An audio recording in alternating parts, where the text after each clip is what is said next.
The EP Podcast. Heard everywhere podcasts can be found, and always at the eppodcast.com.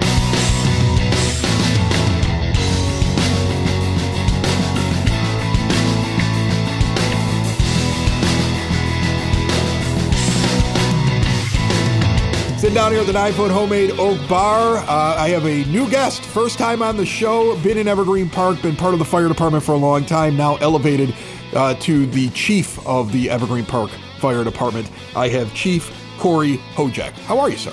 I am fine. How are you? Good. So tell me first off a little bit of your background. We've all known Chief Kleinhaus forever. He's been on this show, I think, 4 or 5 times. He may be on this show more than that. He was a good friend of this show. I think he kind of announced that he was retiring on this show. And so we miss him a lot. You've slid into this position now, and I would imagine you got a lot you want to talk about, but first tell people a little bit about you. How long have you been with EPFD? Well, this September, October will be 45 years. 45 years? Yes. With this fire department? With this fire department. Started in 79 as an apprentice firefighter. Okay, so now some people I know work for the fire department, but they were also on other fire departments. Were you always with EPFD? Did you do anything else? I've been part-time, whatever. Well, I started as a volunteer. Okay. Just like Ronnie did. He was a few years older than me, but we all started as cadets. Okay, so you started as a cadet. This is where you were at. This is all you know. That's it. Evergreen Park. So you're probably really familiar with the streets then. I remember when I was a 911 dispatcher, at first I only knew the old neighborhoods I used to grow up in when I had to give out a call. Then I knew the entire county of Cook after 10 years. So you probably know every nook and crevice in Evergreen. Pretty much so. Yeah. I grew up at 96 in Albany. Okay. When Ozinga still had their first plant there. Oh, okay. And we had the ditch that ran from the end. Albany was a dead-end street. So we had it was called the ditch. It went from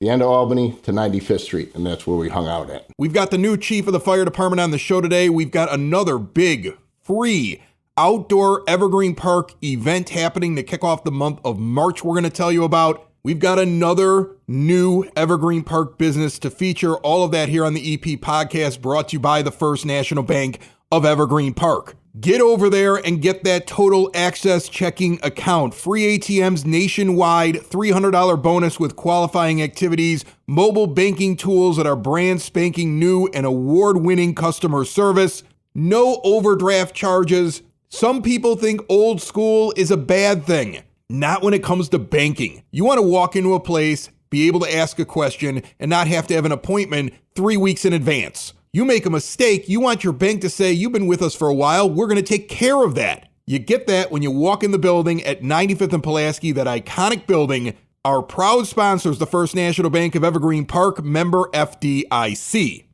All right, so why fire? Why did you become a fireman? It's just, you like the sirens? No. I've had kids that were into it when they were little, but then they kind of grew out of it. You made it a career. Me and my 5 brothers were sort of born into it. So okay.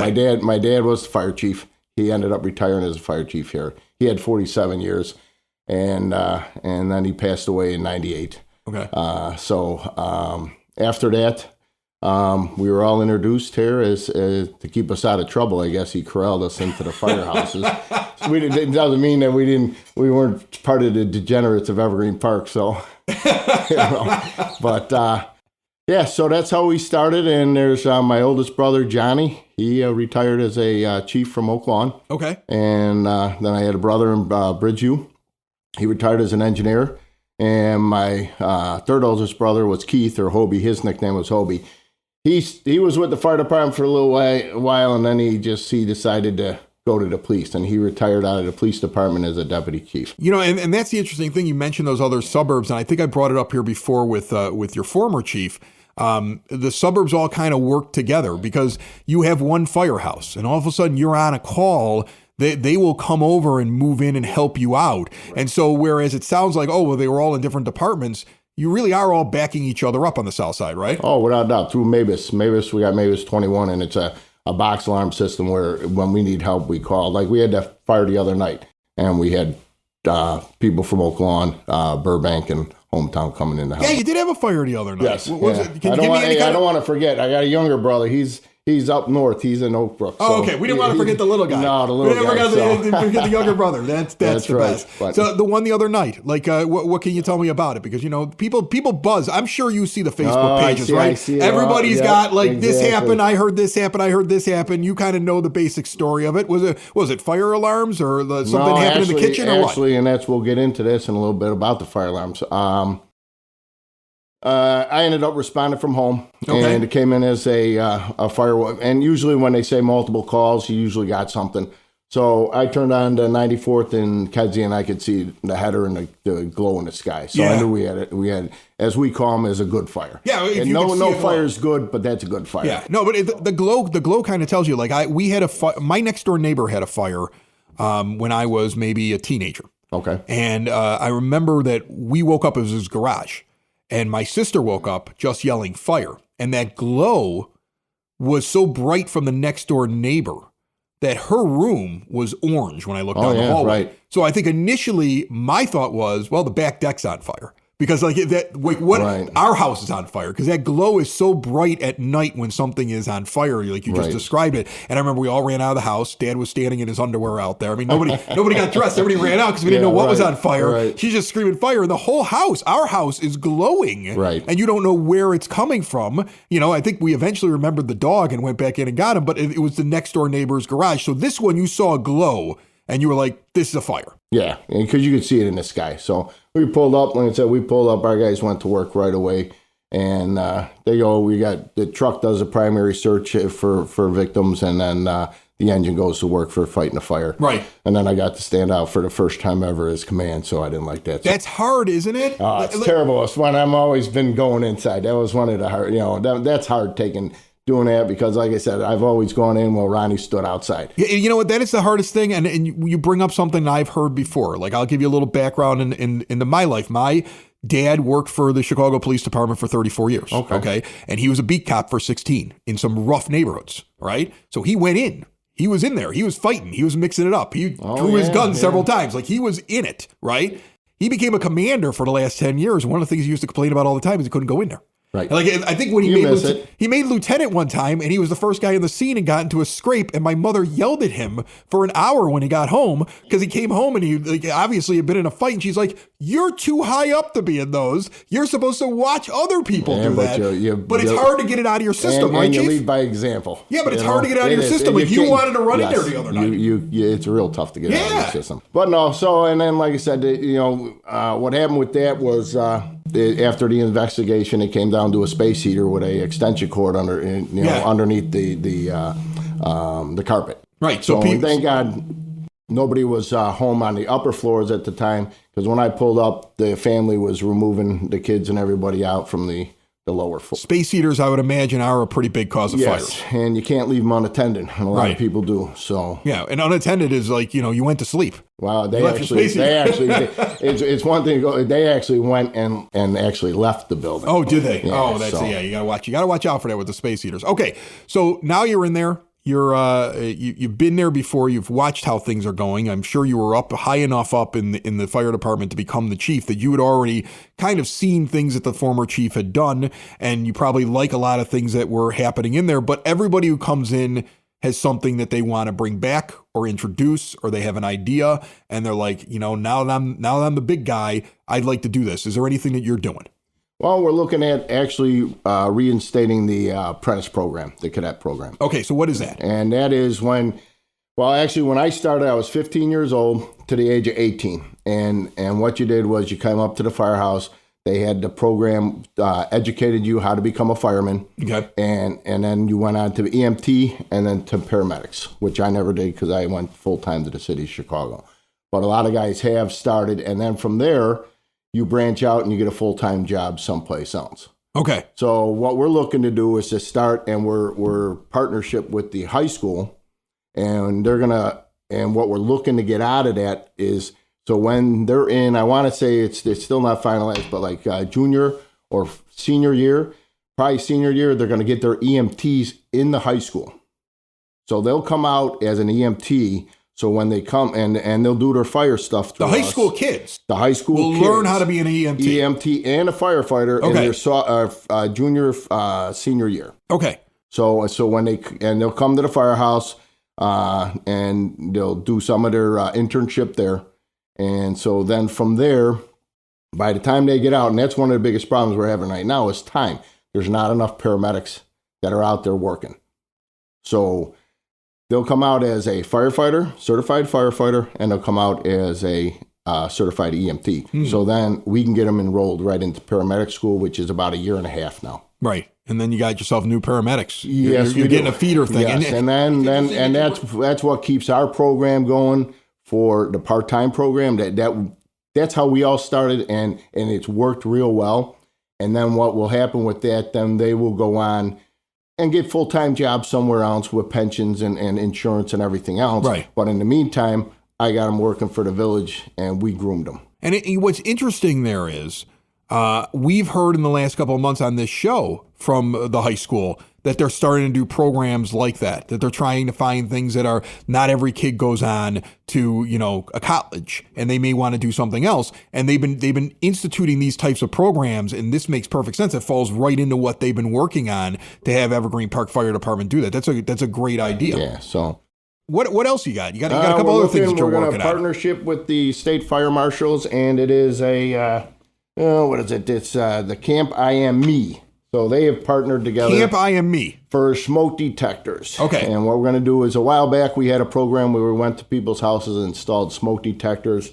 And what this program does is that you'll get 24 smoke detectors at a time, and you can distribute those to people that how your program fits the criteria. So what we're looking at doing is it's going to be targeted for senior citizens, and we're going to look at between probably 3 to 4 smoke detectors per home.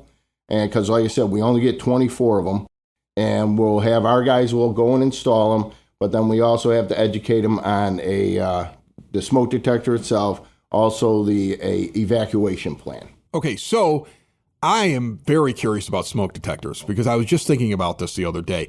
It used to be I changed my batteries in my smoke detector every 6 months or so. So that's how I knew that my smoke detector was working. You get the daylight savings time or something like that, and you'd be like, okay, it's time to change the batteries in the smoke detector. And now all the smoke detectors are like these 10-year ion batteries. Per the law, they have to be. Right, they have to be, right? Okay. As long as they're not out of date. Yeah. If you still have some out of date, you still should change your batteries. But that's the new thing now, is that you don't change the batteries. Right, you have to have a 10-year. Right, so now my thing is, because of that, I don't really check the thing. So is there anything that I should be doing with my 10-year smoke detector to check it every once in a while? Or do I just believe... Same as when you change your batteries. Okay, so just go test it every 6 months? Okay. Yes. All right, I got to start doing that then, because I was like, well, it's 10 years. I don't need to worry about the thing. And it just sits there, and I always wonder to myself, I hope these are working. So you're saying still test them, but the 10-year thing is just a more long-term, less of a chance that you're going to have a problem where they're not. Correct. And they're sealed batteries, so you can't take them out of there to use them in your appliances. Right.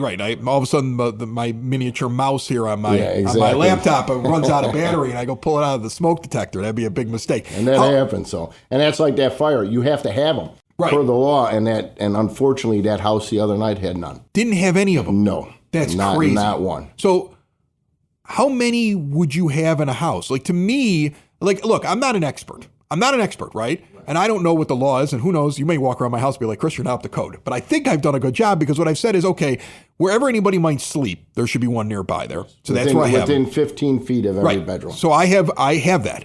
I have one that's right near my bedroom, right near the kids' bedroom, and right near the one that's right off to the side of the bar here. That's never used as a bedroom, but used to be one. Okay, so I have those. I also have them high enough that I want to catch the smoke, because smoke rises, so I have them up high. Like the one that's near my bedroom is at a high point in the ceiling, because I want to make sure that I catch anything that's there. That makes sense? Right, but you want to keep them away from ceiling fans, and they want you right around 6 inches off of each corner of the wall. Okay, so I think I'm covered on all that. Then you got the carbon monoxide detectors. Right. Okay, so now these, I get made fun of by my children, because I got a bad 911 call one time, and it was because somebody didn't have the detectors. Right. And they didn't make it, right? So I have them everywhere. Like, I'm a psycho. If I go on a trip, I throw a portable one in my bag just in case the Airbnb I'm using doesn't have them. I'm a nutcase about those. You're talking to a nutcase. Right. I have 6 smoke detectors See? in my Look at this guy. basement alone. You're like me. Here's the thing. Exactly. I think if you've been in something where you've seen the bad thing happen, right, and you've seen the bad thing right, happen, and I've heard the bad thing happen as a dispatcher, I'm like, okay, we need these things here. So I have them in different places of the house. I probably have overkill on the carbon monoxide detector. I think I have 3 of them in the house. You right never now. have overkill. Okay. So I even went as far as I put, because I had a bedroom in the basement, and I put a wall sprinkler in there, right, in the furnace room and in my laundry room. Right. So I came off the domestic water line, and I have one sprinkler head. Will it do anything? I don't know. Maybe it'll help until the fire department gets there, because I got engine 92 from Mount Greenwood coming. So will it help? Maybe, maybe not. So at least it's something. I'm telling you, if you're in public safety, you become kind of a psycho. Yeah. Like you and I. That's funny that we both connected on that so quickly. Anything else that you're working on that you want to talk about today? No, that's it, boy. That's it? Yeah, we covered it all? I'll come back another You're day. You're a psycho. I'm a psycho. We got too many detectors that are all over the place. How are you adjusting to it? I mean, I would imagine. It's good. I've been the assistant chief since 2008, because we made it part-time back then, because we really didn't have anybody that was, in that position that wanted to take it at that time. I was still with the city of Chicago, and I wasn't leaving. I retired out of there after 34 years with the city of Chicago on the south side as a fireman. So, and then just before Mayor Sexton retired, I approached him. I asked him about making it a full-time position again. Okay. And which needed to be, because I was always chasing my tail. So it needed to be a full-time position. And so we made it back full-time. And like I said, I always took care of the rigs and everything. Ronnie took care of the billing, the budget, all of that. So that's what I'm learning. I'm adjusting. You're adjusting to the things that he used to do. It's going to take a little bit to get it. But like the biggest thing is the EMS. We have over 3,000 EMS runs a year for a 4 square mile town, and over 1,300 fire runs. So for a little town, we're pretty busy. You are a busy fire department. I see you go out a lot. I'm on 99th. I saw you go by last night. Like you guys are moving around. We spend a lot of money in tissues, because the guys used to be on the backup ambulance and never really went out that much. Well, now they're going out just about twice a day, 3 times a day, and there's some crying going. But no, it's good. It's good. That's awesome. I tell you what, for Evergreen Park, we have probably the best talented firemen and firefighters in probably the country. I'd put them up against anybody. This is why it's kind of fun to watch a guy come in who's been part of the department and gets to be in charge now, right? Because you know everybody, you understand how it all works. You're proud of the department, and you're like, we could just keep doing the good things, and we can make a little tweak here and there and do a couple of extra things. It's very exciting, and congratulations. Well, thank you very much. I appreciate it. Well, thanks for having me down to your basement. Of course. Where's the Cubs stuff? None of that, buddy. None of that. Very good. Building relationships, supporting the community, and service. These are the things that Country Financial stands for. They're more than just an office you may pass by as you drive through Evergreen Park. They're neighbors who lend a helping hand and support the fabric of your community, including charitable organizations, sports, financial education, and civic organizations. And since Country is already your neighbor, they want to get together and chat. Call your local Country Financial representative, Mike Thauer, today at 708-425-1559 to talk about the things that are important to you and how he can help you protect them.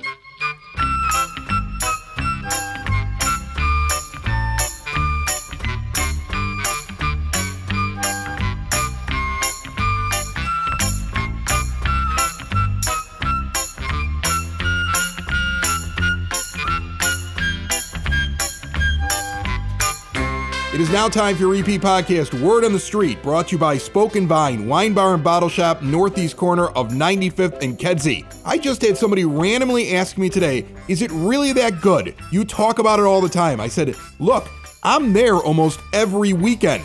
The small plates, the wine selection. It's great for date night or getting out with your friends. And if you find a wine you like, you just get it at the bottle shop on the way out the door. They got a great price on some really great wines. See everything they have at SpokenVineWines.com. I'm going to be post-gaming, maybe even pre-gaming before the library sip and sample event that's happening this Saturday. And folks, There are less than 20 tickets available, and that is going to be sold out really quickly. As you hear the sound of my voice, if you're thinking about going to the annual Sip and Sample at the Evergreen Park Public Library this Saturday, joining me and all of Evergreen Park for the local food, the local drink, get over to evergreenparklibrary.org now and get your tickets before they are gone.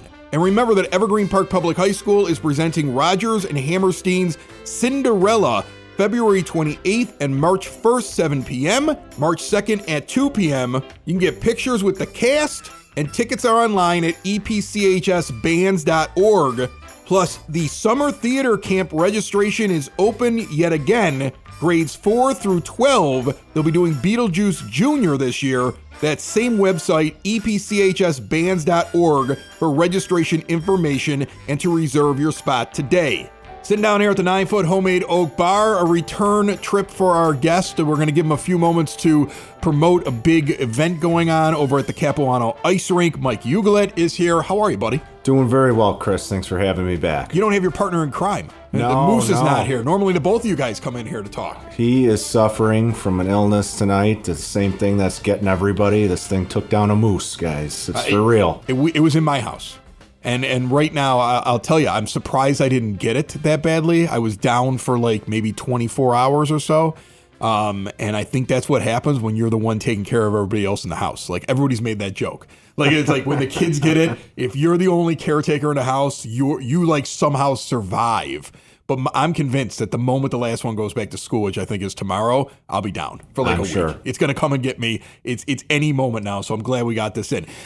Tell me what you guys have going on. This is the big tournament is coming up. It's the first weekend in March, if I'm not mistaken. And this is a hockey tournament. You take on all comers in this, even though I think you're pretty much full up on teams, right? Yeah, I've got, as the time of this taping here, I have one spot left in our 40 and up / co-ed division. But other than that, our main division's all full up. And like you said, the tournament's going to be March 1st and 2nd. This is our 4th annual Capuano Classic. So we're going to have 16 teams. Is this 4-on-4 hockey because the rink is 4-on-4, a little bit smaller and so you get 5-on-5 out there. It gets a little crowded. You get a lot of hitting, I would imagine. Yes, you get zebras out there too, and it's just too much. So 4-on-4 works perfect for that rink. Yes, absolutely. I remember when you first came in here to talk about this a few years ago, and you were trying to find enough teams, and it was kind of growing and stuff like that. And now I think it's turning into a spectator event. Like you're going to get crowds out there to come watch hockey all day long, and it's some spirited competition with different age groups, as you mentioned, that are going to be out there. Kind of describe this for people if they want to make plans for that weekend to come on out. If you're coming to view this event, what is it going to be like? So if you're coming to view this event, we have one ice sheet. It's not hiding. It's out in the open. It's an outdoor rink. You'll be able to see it, but all of the parking will be on the east side of the rink. So all the way from 89th north, all the way to the Dunkin' Donuts at whatever that is, 87th, 88th, and Kedzie. That parking lot continues all the way down. If you cannot find a spot, which it did fill up last year. See, this is how big this gets. I don't think everybody in Evergreen knows how big this tournament is, because if it was just the teams playing each other, you wouldn't have that big of a crowd. You get people that come out. Are they tailgating? Like, what is this going to be like? Yeah, so there's fans tailgating. They got the tailgate up on their truck, and they're, got the chairs and everything around. People set up a fire for themselves to stay warm. So they'll go watch a few games, come back, get something to eat, watch a few more. Yeah. But the teams have tents set up and everything as well. It's like a winter festival here on the south side. Is it become a thing now where you're bringing back the same teams each and every year? Like there's teams returning that are past winners or came close, little rivalries are starting to form? So we've had some that have filtered in and out, but yeah, there's some mainstays here. So the Yard Sale won our first 2 tournaments, and then another team, Wig Splitters, won it last year. And those 2 were in the championship each year that we've had it. So, yeah, there's some continuing rivalries, but there's new blood each year. And we also, I'm happy to say the Chicago Fire Department is going to have a team in it again this year. Are they? Yeah, we had them the first year, and then had other obligations the last couple years, but they're back. They're sending a team. I would imagine the team's pretty good. Because they have a team that kind of bounces around and plays a few different games. I know they do a police-fire matchup. So, I mean, that's the thing. You probably run into a few of these teams that actually play more than just one thing a year in your classic. They're playing in a couple different things, so they're ready to go. They know how to work with each other. Absolutely. So they're going and playing tournaments, and some of them are in leagues, maybe at Johnny's, or they have different teams here or there. Southwest Ice Arena, Oaklawn, but we're just happy to have everybody out, and what this has turned into, I couldn't have even imagined, 4 years ago. Capuano Classic is the first and second Saturday, Sunday in March. It's the first weekend in March.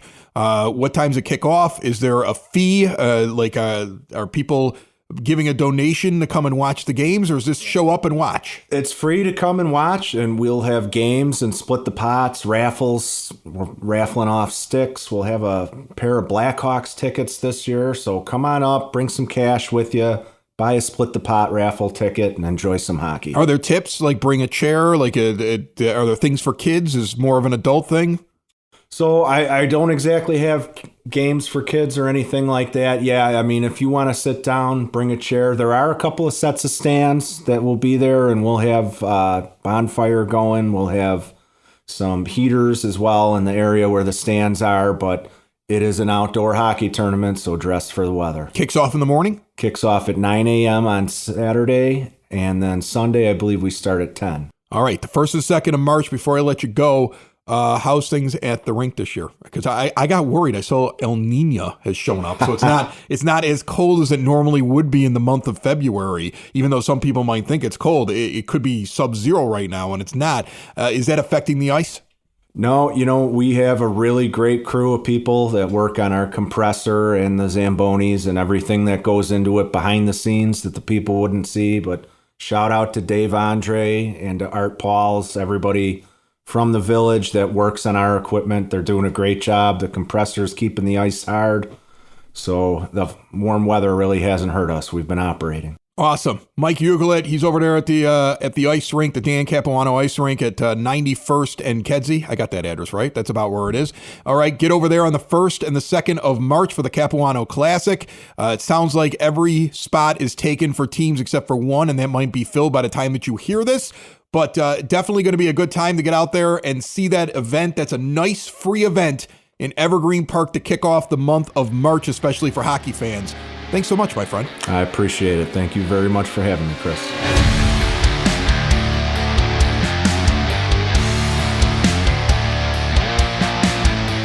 Sitting down here at the 9-foot Homemade Oak Bar, we're going to talk with a local Evergreen Park businessman who does something very unique, very interesting. It caught my eye when I noticed this because I have a young son, 16 years old, who just tried to build his first computer.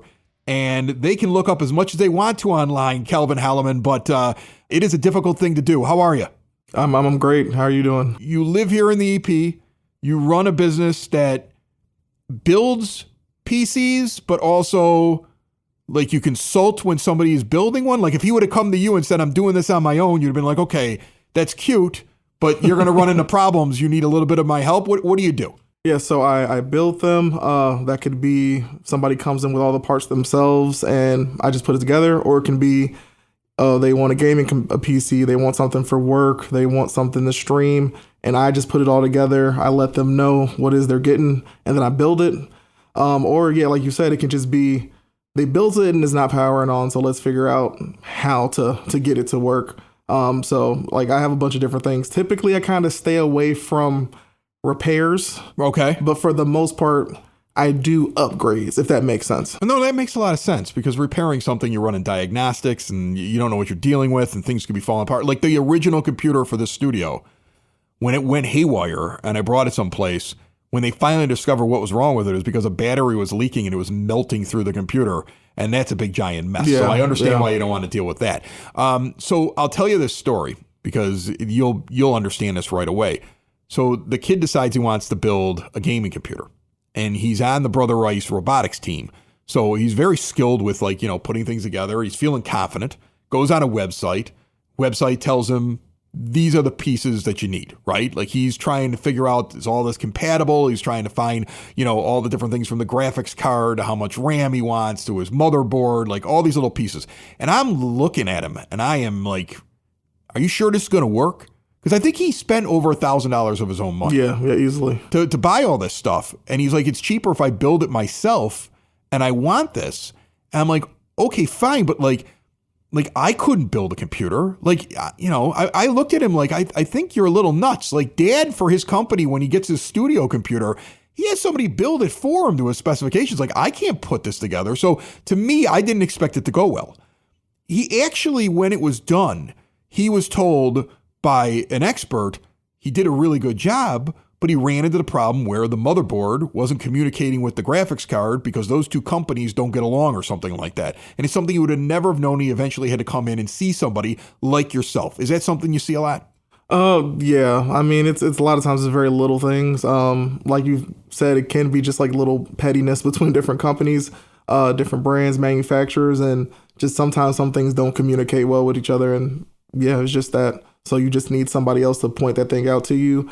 Sometimes it just might be as much as an update, or sometimes it's like, yeah, these just two things, they won't work together. Is that the number one reason that people are building computers? It feels like him and his friends and a lot of other people out there, like they like the idea of building something where they can take a very popular game and what they do is they mod the game out. Like they want to change things in it. They want to do their own design of the game. They want to set it up so they can play with their friends. They want to play it like a quicker speed. I mean, the amount of money, like he basically for Christmas was like, don't give me any presents, just give me cash to like every relative because he wanted to build this computer.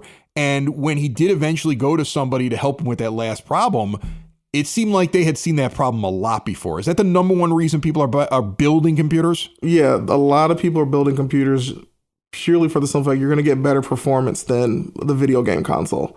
There's way more you can do on certain games on the computer than you could dream of doing on a console. The computers tend to last longer. So, I mean, you can get a good 10, 15 years out of your computer versus, this console that's going to come out every 5-10 years in different iterations. It's just a completely different level of performance that you get. So there's definitely benefits to making that investment of building a computer or getting a gaming PC in general versus just buying the console. How do you get into this? Is it something like you did you study this in school? Were you a video game nerd? How do you get to this? I mean, I guess I can consider myself being a video game nerd growing up. I really got into it based on, I had an uncle. He was actually a police officer, but his kind of side gig, he was doing computer work. So he would play computer games and I would want to play it. I was just a kid and he got me a computer. It wasn't as good as his, but, I got to tinkering, changing parts around and things like that. Eventually I grew up. I was fixing Xboxes. I was working on iPhones. And then... See, you're like my kid, man. He'll break something open. Like something's not working. It'll be like, here, I'm just going to take it apart. I'm like, what are you doing? Some people see the world that way where they're like, okay, I'm not afraid to open this and start moving some wires around or fixing something in there. And to me, I know the moment I start doing that, it'll never work again. Yeah. It's just a comfort thing. It's a curiosity thing though, right? Yeah, curiosity, comfort. Any PC builder will tell you is like, you're just playing with really expensive Legos. And Legos are already expensive themselves, but I'm like, you're literally playing, you're playing with real expensive Legos. And like I said, there's a fear too, if I don't put this in right, I can break this and that's $500 down the drain. Yeah. Versus like when you just put it all together and you hit that button and you see everything start spinning, it's just a feeling about it.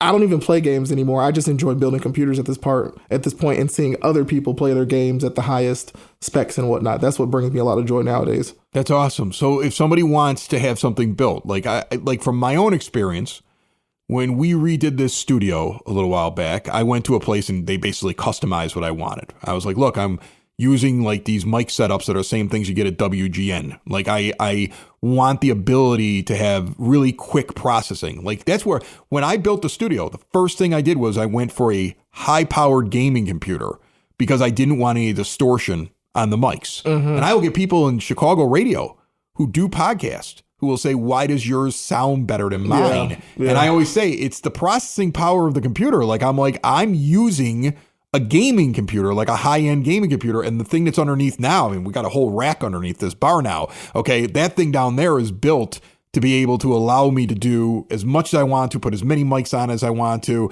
and keep the sound quality to where the microphone is doing what it's supposed to be doing. And that's one of the keys to actually doing podcasts these days. So it's very similar to gaming things. So if somebody comes to you and says, I need it for this, you're the kind of guy that'll sit there and say, all right, this is how we build it, and this is how we keep it in your budget. Yeah. Funny enough, one of my first clients was actually a recording studio in Pilsen. Okay. And literally, I mean, it was literally like my first client. I was like, I didn't even have a website then. I don't even think I had an Instagram page running. And it was just like, how can I help him out? I was kind of trying to sell my setup to upgrade to something else. And that's what it really was. It was, me learning, just asking the questions like, what do you need and what's it for? And then doing the research. He was doing things with plugins and things like that. And I'm just like, okay, is that something that really runs on the CPU more? Or is there something that we need a graphics card for? In a similar situation, like you just said, it was like, basically this gaming PC is able to run your stuff super smooth. It was the same situation with him where it was like, he has this high-end CPU that's doing all this processing.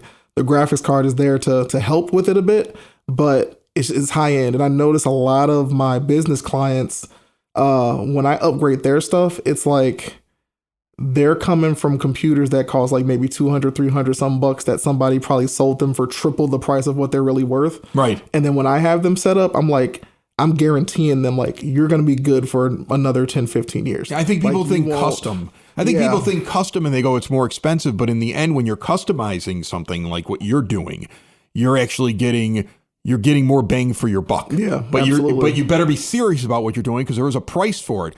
But in the long term, you're getting far more bang for your buck. So once again, you're out of Evergreen Park, and you're brand new here. I mean, this isn't like how long have you been doing this for? So I've been building computers. I want to say it's been like a good 4 years now. Okay. But living in Evergreen Park has been about a year and a half. Okay. Super familiar with Evergreen Park, but been living here a year and a half. And if somebody wants to reach out to you, it's not brick and mortar as much as it's online, the initial thing to reach out, or a phone number. How do they reach out to you? 312-543-1977. Oh, 1977. That's a good year. I was born in 1977. That's solid. And then you have a website, Halliman PC, HALLIMAN PC.com, that they can go to as well and see all the things that you do. And look, man, I started in my basement in Evergreen Park. That's why it was kind of fun to reach out to you, because not everybody starts at 95th and Kedzie, like with a big giant building. Yeah. They start the way that you're starting. They start the way that I start. And but you're still an Evergreen Park business, and you still have something that's very unique here in this area. And there is a need. People are always looking for these kind of things. If I would have met you a month ago, it would have been you that I would have sent Dominic to when we had that problem with the computer. And so the next time he runs into something, I got your card. Yeah, for sure. It's the EP Podcast, all things Evergreen Park. It's the EP Podcast, Evergreen Park.